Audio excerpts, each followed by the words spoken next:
We have the best workers and the best businesses in the world. When the playing field is level, they'll always be able to compete and succeed against every other country on Earth. The key is to make sure that the playing field is level. And frankly, sometimes it's not. First, China provided rare earth elements very cheaply to everybody in the world by their cheap labor, lack of enforceable environmental regulation, and their appreciated currency. Essentially consolidate, control the rare earth market. And then they said, well, now all of you are coming to our door to buy our rare earths. We don't want to sell the raw material anymore. Our manufacturers can buy it cheaper than your manufacturers. They imposed a huge export tax on rare earth elements, and so one had a choice to accept a huge tax and increase in the price of the product, or to relocate factory into mainland China and buy rare earth elements on a local market without tax. It's a strategy, and it's working pretty well. Manufacturers which use rare earth elements in their products located their manufacturing base inside China. The jobs in manufacturing transferred from United States and Western Europe into the Chinese mainland. They've moved all the way up the value chain and are actually able to leverage their position into capturing other countries' IP. This case involves something called rare earth materials, which are used by American manufacturers to make high-tech products like advanced batteries that power everything from hybrid cars to cell phones. Older folks like me will recall a day when earphones didn't look like that. The whole trick has been the invention of a little magnet based on neodymium iron boron magnets. Extremely powerful magnets, and they use a rare earth mineral called neodymium. So naturally, global demand for neodymium has gone. And because neodymium iron boron magnets are so powerful, one of the places they find application is in the generators that sit on top of windmills. Because if you're going to put a generator on a windmill, on this really, really high stock, you want it to be as lightweight as possible. Currently, it's all being mined in China. Now, why am I talking about neodymium? Well, because thorium is always found with heavy rare earth elements. If you remember your periodic table, the lanthanides, that column above the actinides, those are all the rare earths. Thorium policy in all Western nations undermines a successful development of a domestic rare earth market. All of the rare earths that most Western mining companies are willing to process are what they call bastnasites or carbonatites. They typically select these rare earths not because of the high ratios of rare earths, but simply the absence of thorium. So consequently, the only operating rare earth mine that just opened up this year produces essentially the lighter half of the lanthanide scale, and in fact does have some monazites, which are a thorium rare earth enriched mineralization, which they dispose of. The most common form of heavies in terms of total aggregate would be monazite or phosphate types. So what happens all across America, Canada and South America, there are beautiful monazite deposits that have heavy rare earths that could be very commercial except for the thorium content. We're bringing a new trade case against China. So we go, WTO, we're going to come after you with the WTO, and you've got to quit doing that. And I told the people in Congress that you're going to lose that battle. For the last 18 months, is they shrunk the output of their entire mining sector so that suddenly when they go, oh, you know what, we're going to give you that WTO thing. Ooh, we disagree on principle, but we're going to agree.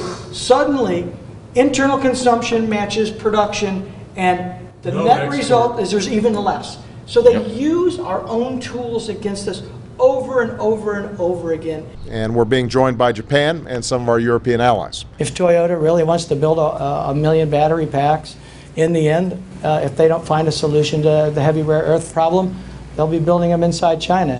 We want our companies building those products right here in America. But to do that, American manufacturers need to have access to rare earth materials, which China supplies. U.S. policy related to thorium essentially guarantees that China will continue to control the rare earth market. You can't run a technology-based economy with half the lanthanides. You need them all.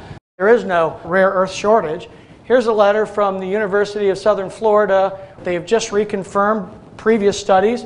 They basically throw away about 22,000 tons of rare earths, the actual element, rare earths, every year due to thorium content. So assuming you had a 50% recovery, that basically covers 100% of US's current consumption needs. You look at this graph and you see where China is and you see where Mountain Pass is, but what's that purple one down there at the bottom? Well, that purple one is called the monazite placer era. That was the heavy mineral sands business, who were producing about 15,000 tons a year of rare earth elements as a byproduct of their mining. And as China came into the market and pushed prices lower, and as thorium became more and more of a regulatory obstacle, they basically just shut down all that production. So here's another place that there's potentially another 100% of US current demand for rare earths sitting right there. Now, both of these are excellent sources of heavy rare earths. Iron ore mines, a lot of them produce phosphates, and those phosphates have rare earths. Phosphate mines are a tremendous source of potential rare earths. And then the heavy mineral sands business itself, copper, cobalt, uranium, aluminum. There's so many places in the mining value chain where if the thorium problem went away and there was a place that could accept the thorium-bearing rare earths, we could easily solve the rare earth problem. In fact, we could put the United States in a position of challenging China very, very seriously. Now, if China would simply let the market work on its own, we'd have no objections. But their policies currently are preventing that from happening. No one's going to build $1 billion wind turbine factory in Oklahoma when they can't guarantee they've got a supply of dysprosium and neodymium. They won't do it because the finance guys won't let them. So that factory ends up in China. So how do we change that? We have to create a US supply base that's guaranteed and essentially bulletproof, and that's what we're working on. Thorium rare earths policy equals energy policy. The thorium molten salt reactor was developed 50 years ago. It was abandoned because it was not compatible with Cold War goals of producing weapons material. Why will the MSR be the most important technological advance in energy in the world? If for some reason it got too hot, the neutronics actually pollute the system and shut the system down. So it can't overheat. But if it did, it essentially will drain itself into a tank. And you can actually reheat it and put it back up into the system. It cannot melt down because it's basically a molten system. The fuel is the coolant. The most important thing is its normal operational range is 700 to 800 C. This is where you can create miracles. It can't blow up. It's not under pressure. It burns 99% of its fuel. It can reduce existing nuclear waste, zero emissions, does not require water for coolant. And this is the thing. It can be modular in construction. So you could make 100 megawatt units that fit on the flatbed of a truck, and they can be shipped places. And then it's distributed power. Why build a campus that has a 1,300 megawatt system that costs $18–20 billion when you can add these 100 megawatts at a time and put them, instead of putting all of them 100 miles out of where the energy is used, you can distribute them close to where the energy is used because you don't have the same risks. Because of all this, its capital cost is about equal to coal-fired generators right now. Everybody in Congress now accepts that rare earths are a crisis issue. We're saying to Congress, look, we can easily fix the rare earth problem. And the only way to fix it is to solve the thorium problem. You create this federally chartered, privately funded corporation that will take on the research and development responsibilities for this reactor. And we will hand you the rare earth industry. It's yours. And we'll get Toshiba, Hitachi, Siemens. Everyone will flood back here. General Electric. Why will that be? Because they hate China. We get a couple calls a week of people going, you know, essentially like, when are you going to do this? When is this going to happen? You know, and because people are, Jim said, you know, you're giving up your IP. You're forced to become partners with, you know, General Zoo or whatever, and you have to take on, you know, all the responsibility but none of the rewards, and so it's just bad news doing business in China right now. Being able to manufacture advanced batteries and hybrid cars in America is too important for us to stand by and do nothing. We've got to take control of our energy future, and we can't let that energy industry take root in some other country because they were allowed to break the rules. Republican or Democrat, when you're on the energy committee, you generally take it seriously and hire some good staff.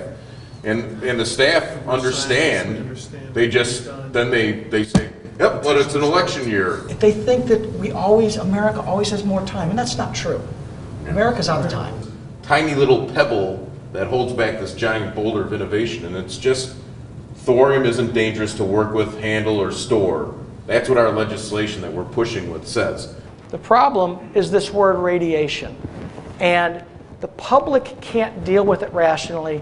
And because the policymakers only look at how the public deals with things emotionally, policymakers can't deal with it rationally. Well, you know, how radioactive is thorium? Let's think about this.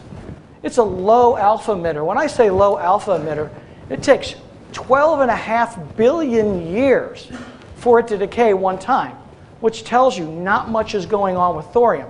You could put a chunk of thorium in your pocket. It's not going to hurt you. You could carry it around for a week, a month, a year. It's safer than a lot of things we deal with every day. It just says, thorium, you can store it and you don't have to worry about it and you don't need to, you know, be on the hook for millions and millions of dollars for eternity. And once you do that, all of a sudden, boop, that pebble comes out and we restart rare earth. We open up the possibility for thorium energy. Everything starts happening from that point on. And we can't even get that one 10-page, very simple, essentially boiled it down to one sentence piece of legislation that Republicans and Democrats both agree makes perfect sense. And so perfect sense, they totally agree on it, and yet we still can't get introduced legislation and co-sponsors. We're going to make sure that this isn't a country that's just known for what we consume. America needs to get back to doing what it's always done best. A country that builds and sells products all over the world. Because the United States really needs to be an exporter again of something, considering our fiscal, monetary, and trade deficit. Whatever we're going to start selling, it's got to be big. And the biggest market in the world is energy. Nobody's going to develop one of these things as long as you have this cloud of regulatory hanging over you, and you have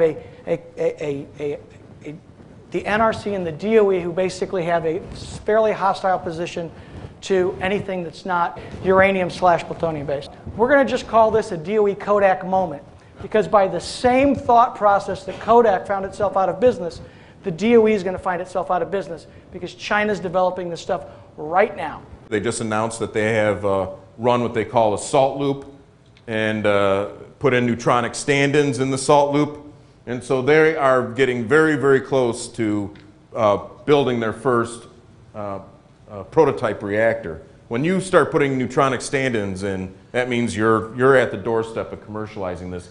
They got brains just, you know, like anyone, so they're going to have design, engineering, cheap labor, lots of resources. And if we add clean, abundant energy to that mix, well, where's that going to leave the West? United States in particular, that's going to be a tough hockey stick of innovation to try and overcome. When China gets that, then it's a game over. So I hope that you can support our work in this, just for the interest that we need to have two parties in this. We need to have competition.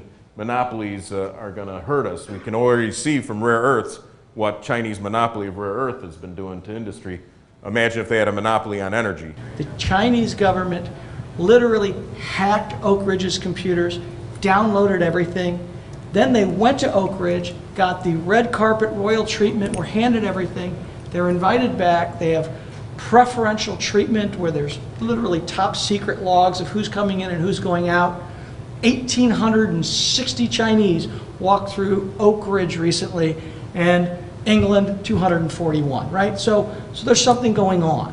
And so they actually had a conference at the National Academy of Science, and the former premier's son, who's the head of the National Academy of Science, a brilliant guy, educated at Drexel, Chinese Academy of Science, he said, hey, we're going to commercialize the thorium reactor and we're going to control global IP. If they have global IP, when we want to use this system to turn oil into coal or tar sands into oil, they're going to be making top-line revenue right off us on our own technology. Our energy, no matter what, forever is going to cost more than their energy. We can't beat them on labor, can't beat them on environment. They don't have our legal system, lucky for them. And now they're going to beat us on energy cost. They will set our energy prices. This is the definition of insanity. We're just literally cutting our own throat with a dull knife. And so John and I have spent a tremendous amount of our personal time and resources trying to bring some rationality to the game and end all of this insanity where we're essentially chasing a shrinking pie of oil trying to convert tar sands. 5 years from now, somebody's going to say, it's kind of like that ethanol deal. We were using 2 units of energy to get 1 unit of energy. And somebody's eventually going to say it doesn't work. Well, with this reactor, guess what? It works forever, because your cost of your fuel is a essentially free byproduct of rare earth mining and rare earth byproducts from the mining industry.